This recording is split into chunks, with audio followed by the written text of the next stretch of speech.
In today's video, I'm going to teach you how to send, transfer money from GCash to PayMongo.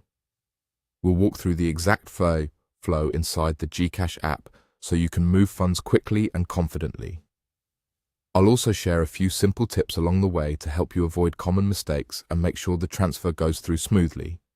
First, open the GCash app on your mobile device and log in as you normally do.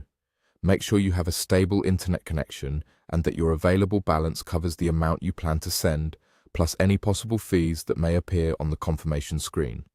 From the GCash home screen, look for the transfer option and tap it. This takes you to the money transfer section where you can choose where to send your funds. Next, select the local option. This tab is where you'll find supported local partners and accounts you can transfer to directly from GCash.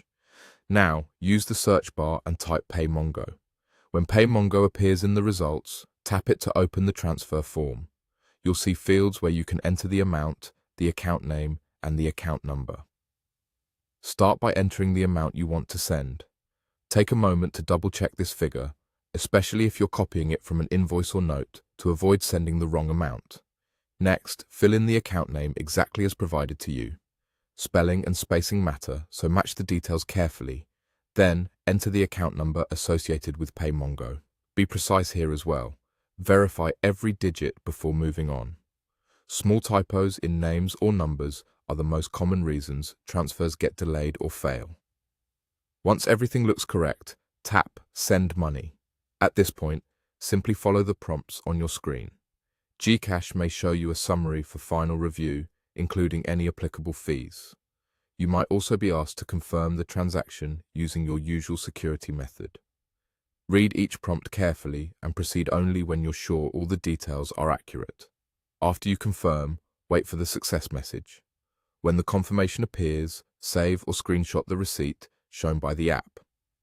Keeping a record of the reference number can be helpful for reconciliation or for sharing proof of payment if needed. That's it. Open GCash, tap Transfer, choose Local, search PayMongo, enter the amount, account name, and account number, then send and follow the on-screen prompts. If PayMongo doesn't appear in search, make sure you're on the Local tab and that your app is up to date. Thanks for watching, and I hope this helps you complete your transfer with confidence.